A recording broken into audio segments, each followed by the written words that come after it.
Sveiki, brangiai. Šiandieną lankiausi Radviliškyje, Radviliškio savivaldybėje, tarybos posėdyje, kuriame buvo keliamas klausimas, labai taip gražiai įformintas, dėl Radviliškio autobusų stoties modernizavimo. Labai apskritai labai įdomus vyko tarybos posėdį. Aš pirmą kartą buvau tarybos posėdyje. Apskritai Radviliški, šiaip tai aš esu pati iš Šiaulių, bet klausimas buvo opus ir labai, kaip sakant, paliečiantis ne tik Radviliškio gyventojus, bet ir kitus, kurie jau turi tokios patirties. Kada į savivaldybei ir valstybei priklausančią teritoriją ateina privatus asmenys, kurie neva investuoja į infrastruktūrą ir savo lėšas, privačias lėšas, bet toliau savivaldybei, kaip sakant, leidžia teikti paslaugas, tokias kaip autobusų stotį, ten pavėžėjimą ir visą kitą. Kas ilgainiui įvyksta, ta teritorija būna ilgainiui privatizuota visiškai privatininkų, kurie ateina, o valstybinių paslaugų teikimas yra, jisai labai nustumiamas iš šono ir skirta tam vykdyti vieta dažniausiai būna kiekvienu kartu mažinama iki minimalių visiškai, kaip sakant, tos vietos minimaliai. Čia aš kalbu apie Šiaulių autobusų stotį. Visi prisimenam, kokia buvo mūsų autobusų stotė, kokio dydžio. Ir aišku, pagal tai, kad tas srautas viešojo transporto yra sumažėjęs, yra natūralu, kad gal tos erdvės yra apmažėjo, bet ant tiek, kiek yra Šiaulių autobusų stotis sumažėjusi pati ir kiek esanti šalia teritorija yra perimta privataus sektoriaus ir ne Lietuvos, pabrėžiu, ne Lietuvos.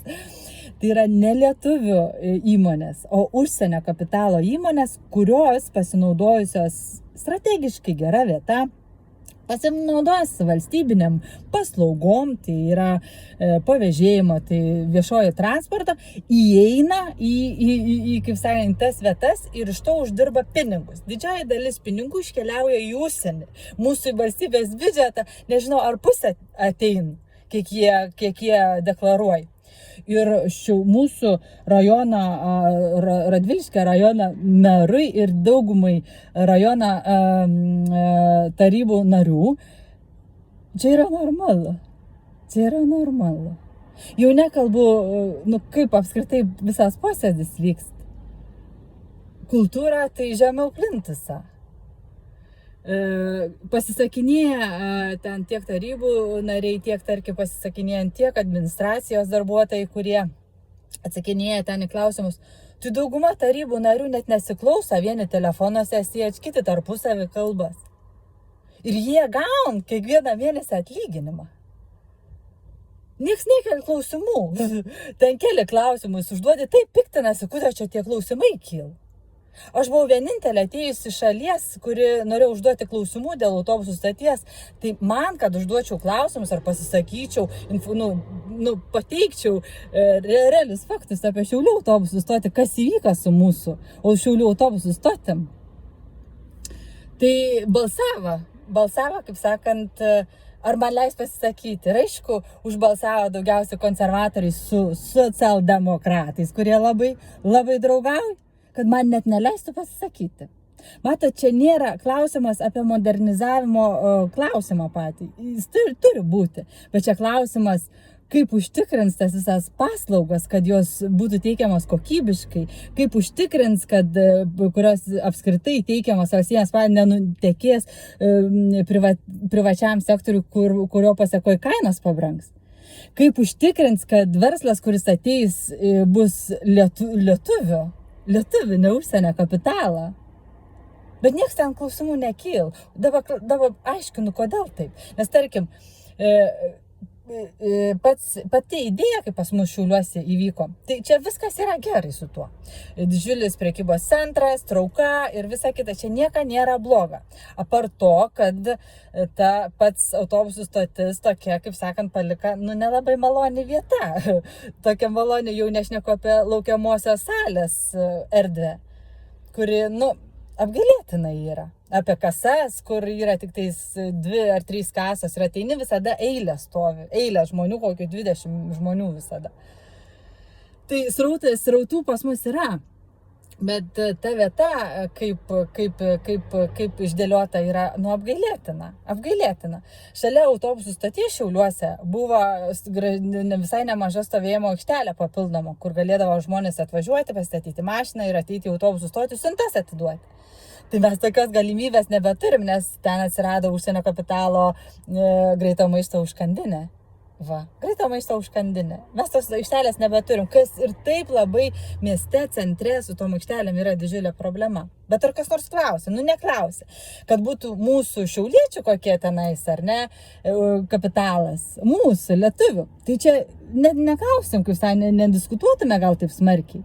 Bet kai ateina užsienio kapitalas ir Radviliške tiek mers socialdemokrats, kuris nelabai kultūringai tarybos posėdį veda, su labai tokiu žemu intelektu. Jau nekalbu apskritai apie tarybų didžiąją dalim elgesį tarybų narių, kurie viens kitą negerbia. Aš nieko nesakau, reikia, kaip sakant, visiems prieš ateinant ten tarybą ar tenais tas posėdžius ten jau žinoti visus tuos projektus ir visą kitą, bet tie projektai yra slepiami. Šiaip tai turi teisę paprasti visi Lietuvos piliečiai susipažinti su tais projektais, bet dėja to nėra, net pasisakyti negali. Tokia realybė. Tai tas pats Seime yra. Ir dabar vėlgi, ta Radviliškė rajono meras pats prasitarė, jau kokias įmonės ateina. Tai į Radviliškio autobusų stotį ateina iki, kur nėra ne Lietuvos kapitalas, Rimi, ne Lietuvos kapitalas, Pepko, ne Lietuvos kapitalas, Hesburgerinė kažkokia, ne Lietuvos kapitalas. Šitos įmonės ateina. Ir dabar, kodėl didžioji dalis, tokie politikai, sėdi, konservatoriai tokie, kurie niekada gyvenime nėra net savo verslą turėję, nesuvo, kaip tai gali padaryti, bet jie suvo, kaip prastumt valstybinės žemės, valstybinius pastatus privačiam sektoriui, kur galimai, gauna pinigus už tai. Gauna pinigus. Ir kuo didesnis projektas, tuo didesni pinigai, tuo daugiai pas mūsų to užsienio kapitalą vadinama. Ir tuo pas mus mažiai mūsų lietuvišką kapitalą. Ir čia viskas visiems gerai. Tai baisu. Ir dabar labai dar liūdna, kad patys žmonės nesidomi tais dalykais.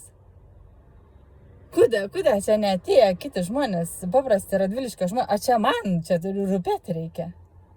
Čia man turi rūpėti vienai. Čia dar keli žmonės iškėlė klausimų viskas. Tai apgailėtina.